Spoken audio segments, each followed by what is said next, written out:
Today I wanted to share out of First Corinthians, and I want to read verses from chapter 1. I want to read verses 27 through 29.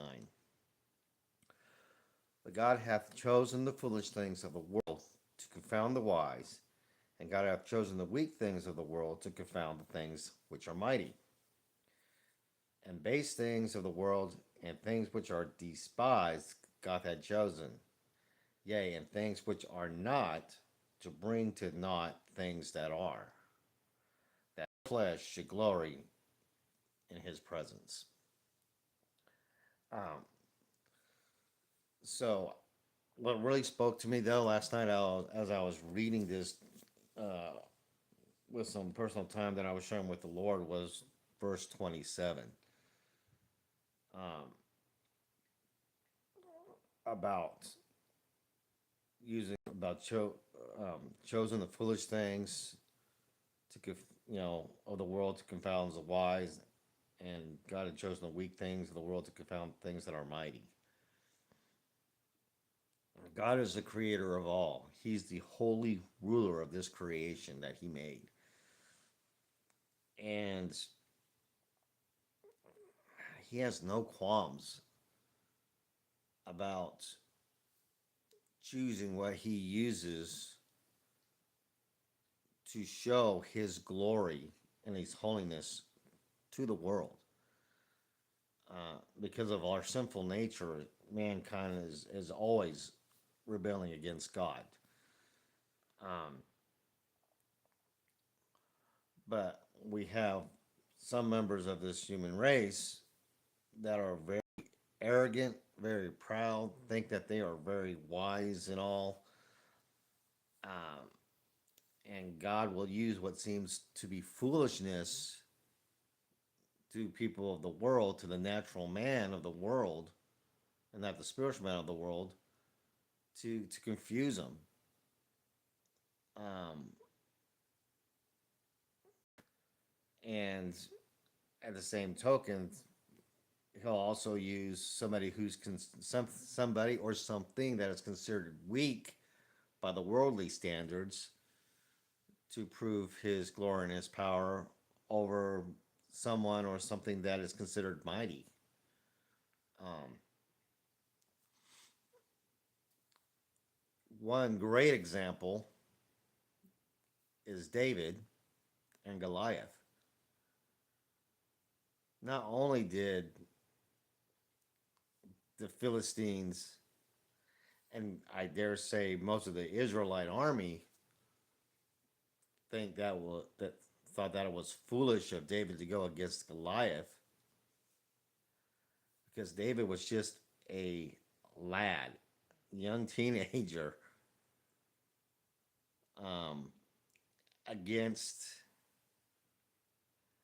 a man who was over 10 foot tall, seasoned warrior, a champion of the Philistines, to a one-on-one battle. And God used David to show the Israelites that he still was in control of everything. All they had to do was to have faith and follow him and stop rebelling against him. But the Israelites chose to shrink back and would cower at Goliath's total and daily taunting of them. And David stepped up to the challenge and told Goliath that God has already given you into my hands. Without reservation, without fear, this weak, small boy who Goliath disdained David because, in his eyes, David was being a foolish boy who had no chance of beating him. Well, as we all know, Goliath found out the hard way, a fatal way, that it didn't matter David's size, his youth, his age, the lack of strength, um, that he saw him to be.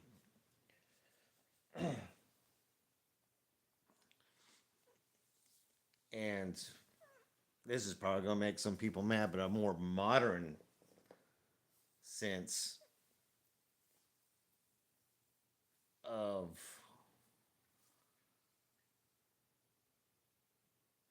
God's power in His creation.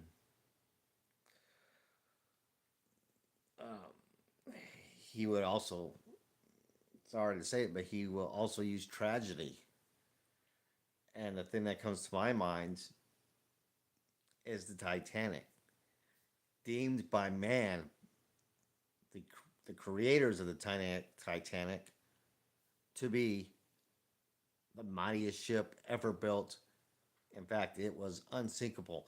Not even God can sink this ship, was the boasting of these wise and mighty engineers. How quickly did that turn out for them? They lost that ship on a maiden voyage to an iceberg.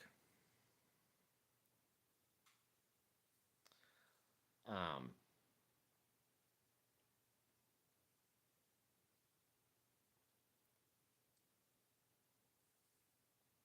I mean, I just don't know what to say to this. I mean, you're talking about the pride of man being brought down to a tragic end to well over 1,500 lives because of a man-made, considered mighty ship that a wise and educated engineer boastfully claimed that God could even sink this ship. God sunk the ship. God sunk that ship. Um, and I know that's probably going to make a lot of people mad at me saying that, but think about it. The claim was made by educated engineers, prideful, very prideful in what they created in the Titanic. And I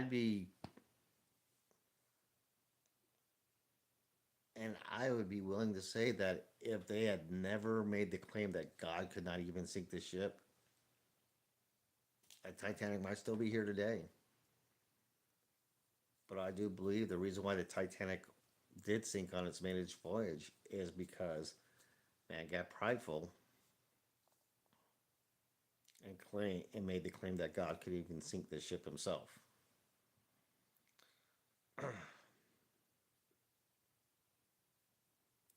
So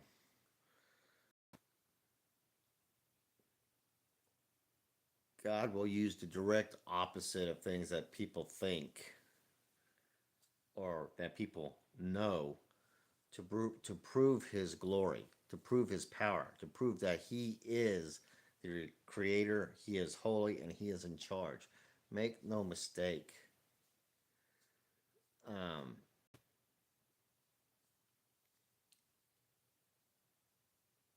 I mean, and that's kind of what the verse 28 goes to. The base things that are despised. Um, he'll use that, or he'll use things that we don't even know exist to disprove something that man is saying is true. Um, but yeah, but the weak and the why the foolish and the weak, him using that just stuck out to me last night. Like I said, when I was working in a Bible study that I've been going through. It's a very cautionary tale, and it's a statement that should keep us all on check, because the worst thing we could ever do is glory in our own flesh, glory in the things of man.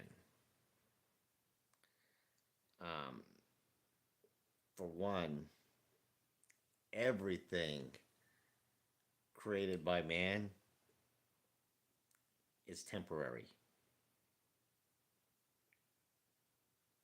It's not going to last forever. Um, Sooner or later, it will go away.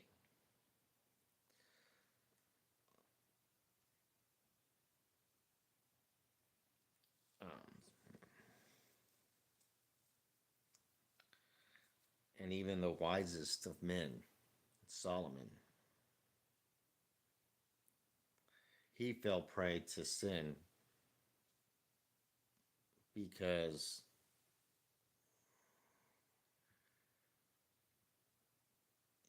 he allowed his pride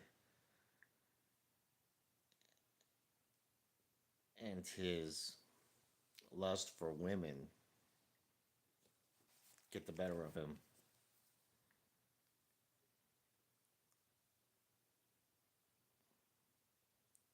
When he started to marry women and have concubines of women from all the regions around him, um,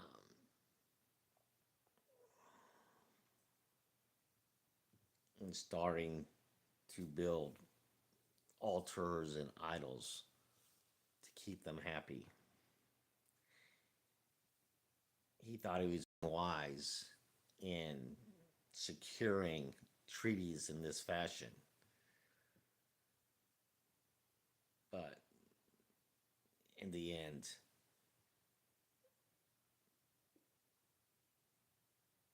Christ divided the kingdom of Israel because of it.